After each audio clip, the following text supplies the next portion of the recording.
ಸಾವು ಅನ್ನೋದು ಮನುಷ್ಯನಿಗೆ ಯಾವಾಗ ಬರುತ್ತೆ, ಹೇಗೆ ಬರುತ್ತೆ, ಮತ್ತು ಯಾರ ರೂಪದಲ್ಲಿ ಬರುತ್ತೆ ಅನ್ನೋದು ಕೂಡ ಗೊತ್ತಾಗಲ್ಲ.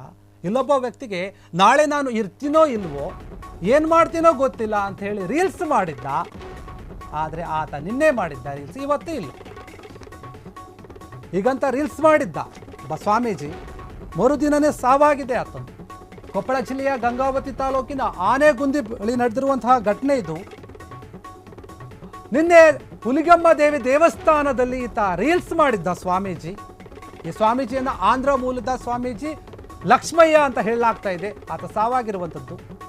ಸ್ನೇಹಿತರೊಂದಿಗೆ ಹುಲಿಗಮ್ಮ ಸನ್ನಿಧಿಗೆ ಬಂದಿದ್ದ ಸ್ವಾಮೀಜಿ. ಈ ವೇಳೆ ವಿಡಿಯೋ ಮಾಡಿ ನಾಳೆ ನಾನು ಇರ್ತೀನೋ ಇಲ್ಲೋ ಅಂತ ಕೂಡ ಹೇಳಿದ್ದ. ಆತನ ಬಾಯಿಂದನೇ ಬಂದಿತ್ತು ಈ ಮಾತು.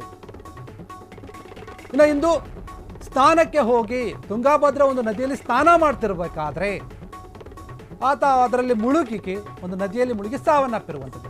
ಇದನ್ನು ನೋಡಿದಂತಹ ಒಂದು ಸ್ಥಳೀಯರು ರಕ್ಷಣೆ ಮಾಡಕ್ಕೆ ಹೋಗಿದ್ದಾರೆ. ರಕ್ಷಣೆ ಮಾಡಿ ಆತನ ಆಸ್ಪತ್ರೆಗೆ ಕರ್ಕೊಳ್ಳೋಕೆ ಹೋದರೂ ಕೂಡ ಏನು ಪ್ರಯೋಜನ ಆಗಿಲ್ಲ. ನಾಳೆ ಇರ್ತೀನೋ ಇಲ್ವೋ ನಾನು ಅಂತ ಹೇಳಿ ಆತನ ಬಾಯಿಂದನೇ ಬಂದಿತ್ತು ಮಾತು. ಅದು ತಾನಾಗೇ ಹೇಳಿದ್ದೋ, ಸುಮ್ಮನೆ ಹೇಳಿದ್ದೋ, ಅಥವಾ ದೇವರೇ ಆತನ ಬಾಯಿಂದ ಹೇಳಿಸಿದ್ದೋ ಗೊತ್ತಿಲ್ಲ. ಯಾಕಂದರೆ ದೇವರ ಸನ್ನಿಧಾನದಲ್ಲಿ ಈ ಒಂದು ಮಾತನ್ನು ಹೇಳಿದ್ದ, ರೀಲ್ಸನ್ನು ಮಾಡ್ಕೊತ ನಾನು ಇರ್ತೀನೋ ಇಲ್ವೋ ಅಂತ. ಅದೇ ರೀತಿಯಾಗಿ ಆಗ್ಬಿಟ್ಟಿದೆ. ತಾನೊಂದು ಬಗೆದರೆ ದೈವ ಒಂದು ಬಗೆಯುತ್ತೆ ಅನ್ನೋ ಮಾತಿತ್ತು. ಆದರೆ ಈಗ ತಾನು ಬಗೆದಿದ್ದನ್ನೇ ದೈವ ಕೂಡ ಬಗೆದಿದೆ ಅನ್ನೋ ಮಾತು ಕಾಣ್ತಾ ಇರುವಂಥದ್ದು. ಆತ ನಾನು ನಾಳೆ ಇರ್ತೀನೋ ಇಲ್ವೋ ಅಂತ ಹೇಳಿದ್ದ. ಅದೇ ರೀತಿಯಾಗಿ ನೀನು ಇರಲ್ಲಪ್ಪ ಅನ್ನೋ ರೀತಿಯಲ್ಲಿ ತೋರಿಸಿರುವಂಥದ್ದು ಇಲ್ಲಿ. ಅದು ಯಾವ ವಿಚಾರಕ್ಕೆ ಅದು ಏನಾಯ್ತೋ ಗೊತ್ತಿಲ್ಲ. ಇದ್ದಕ್ಕಿದ್ದಂಗೆ ನಿನ್ನೆ ರೀಲ್ಸ್ ಮಾಡಿದ್ದ, ಇವತ್ತು ಸಾವನ್ನಪ್ಪಿದ್ದಾನೆ. ಸ್ನಾನ ಮಾಡೋಕ್ಕೆ ಹೋಗಿದ್ದ, ಕಾಲು ಜಾರಿತು. ಆತ ಕೂಗಾಡ್ತಿದ್ದ ಅಲ್ಲಿ. ಅದು ನೋಡಿದವರು ಕಾಪಾಡಕ್ಕಂತ ಬಂದರು, ಕಾಪಾಡಿದ್ರು, ಆಸ್ಪತ್ರೆಗೆ ಕರ್ಕೊಂಡು ಹೋಗ್ತಾ ಇದ್ರು. ಆದರೆ ದಾರಿ ಮಾರ್ಗ ಮಧ್ಯದಲ್ಲಿ ಆತ ಸಾವನ್ನಪ್ಪಿದ್ದಾನೆ. ಆತ ಮಾಡಿದ ರೀಲ್ಸೇ ಆತನಿಗೆ ಮುಳುವಾಯ್ತಾ ಏನೋ ಗೊತ್ತಿಲ್ಲ. ಆತನ ಬಾಯಿಂದಂಥ ಮಾತು ಆತನಿಗೆ ಮುಳುವಾಯ್ತೋ ಗೊತ್ತಿಲ್ಲ.